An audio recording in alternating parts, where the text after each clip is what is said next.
자, 안녕하십니까. 이수민의 주식뉴스공장 3월 22일 목요일 마감 브리핑을 시작을 하도록 하겠습니다. 오늘 제목을 이걸로 잡아봤습니다. 투매 유발, 장중의 선물, 그 다음에 코스닥, 외국인들이 오늘 방향 포지션 부분들을 순간 확 꺾어버렸습니다. 꺾으면서 하방 공격 부분들을 일부 진행을 좀 했고, 이 노림수라고 생각하는 두세 가지 부분들 정리를 좀 할 거고, 반해서 코스피는 쌍끌이 매수가 들어왔어요. 약 3천억 정도.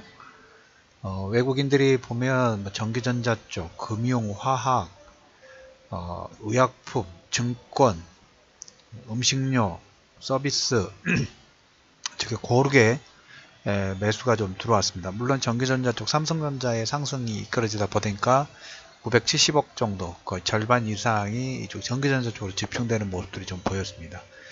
약간 카오스라고 해야 될까요? 오늘 장중에 움직임들 보면 오전장에 코스닥 기준입니다. 코스피는 그래도 선방 부분을 했기 때문에. 근데 아무래도 개인들의 투자 심리 부분이 가장 다이렉트로 영향권을 좀 보고 그 영향권을 느낄 수 있는 부분이 코스닥 종목군들이니까 오늘 신라젠이나 네이처셀 같은 경우는 마이너스 9%, 8% 하락 부분들이 나왔고, 외국인들이 포지션 부분들을 본다고 하면 장중에 순간적으로 바꿨어요.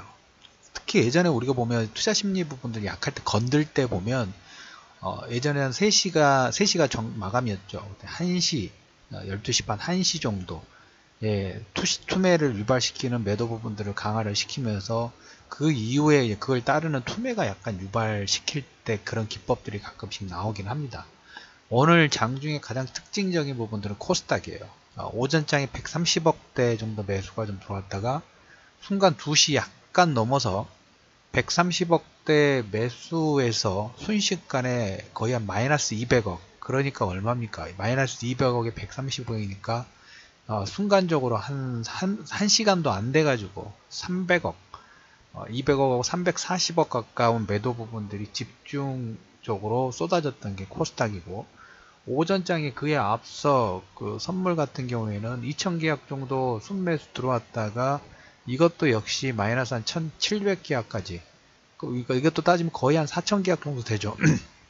선물 매도 부분들이 진행되면서 오전장에 선물은 한번 흔들었고, 그 다음에 특히 코스닥은 점심 2시경에 400억 가까운 매도 부분을 순식간에 쏟아냈어요. 그러다 보니까 2시 이후부터 종목군들이, 특히 코스닥 몇몇 종목군들, 대부분 종목군들이죠. 한 1, 2% 정도 조정 부분을 봐도 되는데 그냥 투매에 가까운 성향 부분들이 나오다 보니까 같이 5%, 7% 하락 나온 종목군들이 제법 있습니다. 그래서 이게 우리가 본다 하면 외국인들이 장중에 선물과 코스닥 2단 하방 공격 부분들을 했는데 코스닥 신용장교가 6조 1000억 정도 최고 근접했다는 얘기를 그젠가 제가 들었었죠. 6조 원대 넘어섰다 라는 얘기를 좀 들었고, 지금 신용장고는 11조 5300억 정도 됩니다. 오전장에 중국이 역 RP 금리를 5bp 정도 인상을 했고, 달러 위안화가 강세가 좀 나왔어요.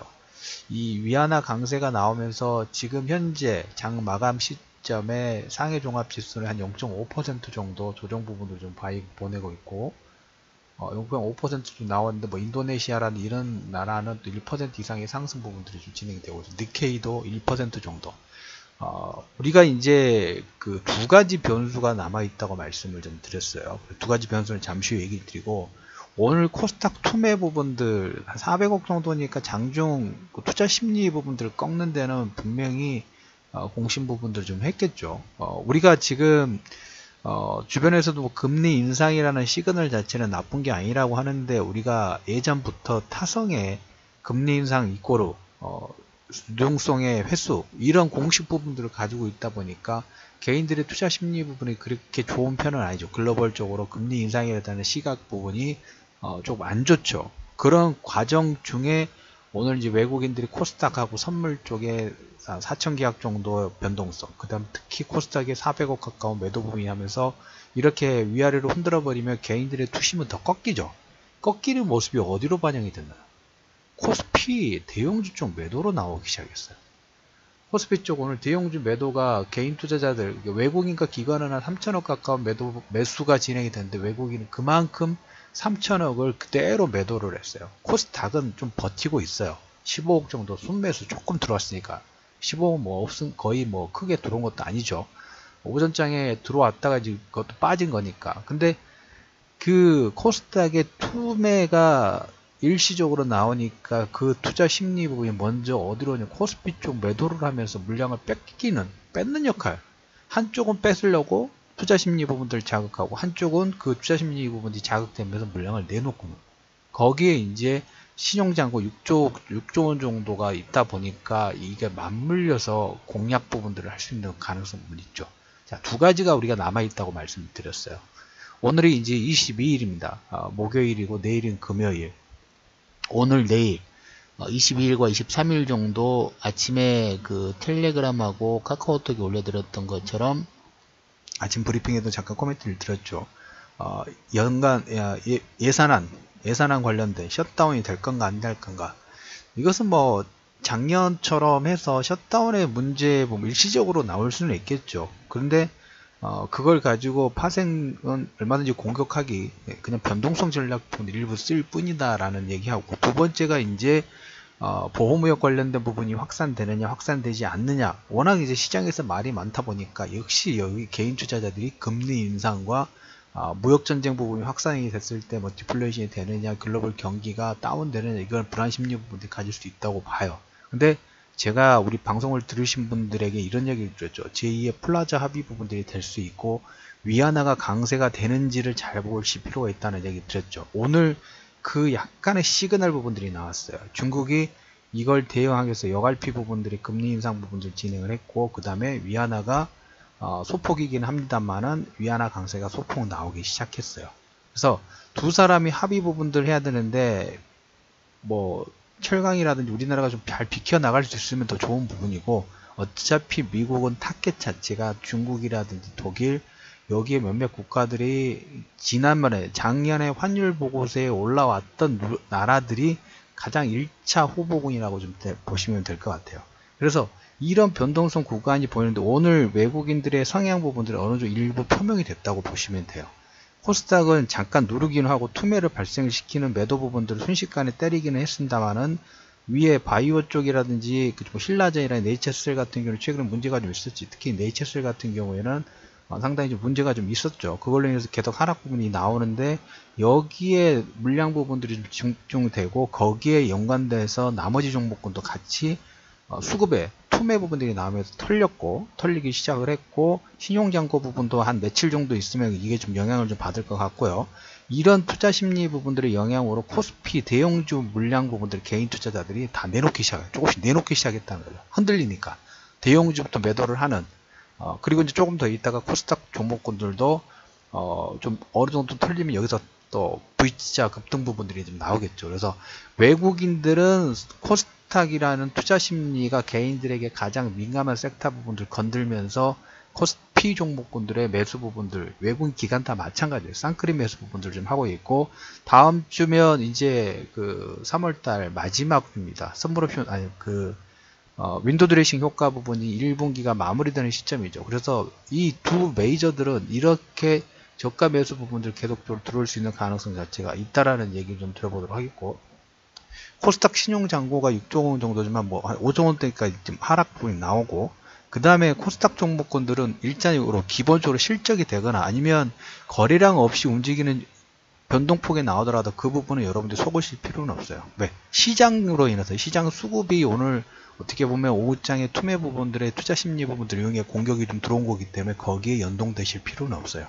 모멘텀이 있고, 그 다음에 실적이 되는 종목군들은 차라리 역공격 부분들 들어올 때 더 매수 부분들 하고, 그냥 이것은 시장 수급에 의한 변동성 부분이니까 너무 크게 개의치 않으셔도 된다라는 얘기를 좀 들어보도록 하겠습니다. 이번 주와 다음 주가 상당히 중요한 구간이라고 말씀을 좀 드렸어요. 그런데 오늘 뭐 두 가지 소음 두 가지 부분들은 조금 전에 설명을 드렸고, 그 다음으로 여러분들 마지막으로 말씀드릴 부분들은 같이 상승 부분들이 지금 진행되고 깔끔하게 전체 상승 부분들이 올라가면 얼마나 좋겠습니까만은, 각계전투식으로 먼저 대형주 라인부터 기반을 잡아놓는 모습들이 오늘 장중에 보이기 시작했어요. 일부 종목군들, 특히 코스피 대형주 쪽에서 외국인 기관이 3천억 정도 매수가 들어오면서 고르게 매수가 들어온 모습이 첫 번째고, 그리고 그 와중에 경기가 상승했을 때, 금리가 상승했을 때, 경기가 상승했을 때 관련된 종목군들이 오늘 같은 경우는 인프라 관련된 종목, 기계 관련된 종목군들 움직인 부분들이 상당히 탄력적으로 나왔고, 화학 섹터, 그 다음에 은행주의 섹터 부분들이 먼저 선행하면서 저가 매수를 통해서 한 1에서 3% 정도의 상승 부분들이 진행됐다는 부분을 여러분이 긍정적인 시그널분들 보실 필요가 있습니다. 다음 여러분들이 현재 시점은 두 가지 소음 부분들이 남아 있다고 말씀을 드렸죠. 다음 주 정도 되면 뭐 예산안이라든지 그 다음에 그 중국 관련된 보험의혹 관련된 윤곽 부분들은 거의 좀 나오지 않을까. 그러면 항상 그랬죠. 실적 발표 되기 전에 기대감과 아니면 실망감 부분이 컸을 때 주가가 상승과 하락 부분이 나오지만, 막상 실적 발표 부분들이 나오면 거기가 단기 고점과 단기 저점의 가능성 부분도 없다는 얘기를 좀 들었습니다.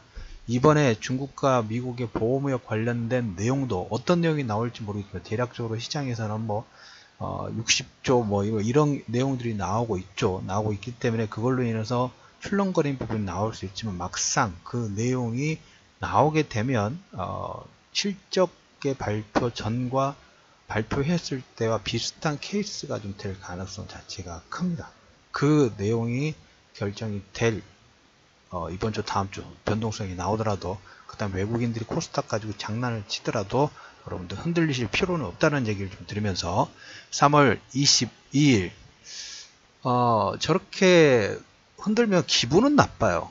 근데 외국인 입장에서는 저런 모습도 우리가 선물옵션 동시 만기 때처럼 1년에, 그래서 저도 1년에 최소한 한 번에서 3번 정도는 꼭 보는 파동 중에 그 장중에 수급의 움직임들이기도 합니다. 꼭 그가 똑같죠. 열심히 아침에 갭상승을 시켜놔도 좋은데 하루 종일 쭉 밀어가지고 오후장 되면 기밀 쫙 빼는 그리고 나서 변곡들이 많이 나오죠. 아니면 파람의 풍선 부분들이 열심히 넣었는데 갑자기 어디선가 풍선의 바람의 기밀이 쫙 빠졌죠. 기운을 쭉 넉담을 시키는 그런 역할 부분들을 좀 하고 있습니다. 거기에 속으실 필요 없다. 단지 여러분들에게 말씀드릴 부분들이 신용만, 지난주부터 말씀드렸죠. 신용 6조 원 넘었으니까 신용 무리만 하지 마시라는 얘기를 좀 드리면서 3월 22일 이슈맨의 주식뉴스공장 마감 브리핑을 마무리하도록 하겠습니다. 투자 심리 꺾이실 필요 없습니다. 외국인들의 저렇게 흔드는 투자 심리를 흔드는 전략적인 포지션 부분에 속으실 필요 없다는 얘기를 드리면서 금일 마감 브리핑 마무리하도록 하겠습니다.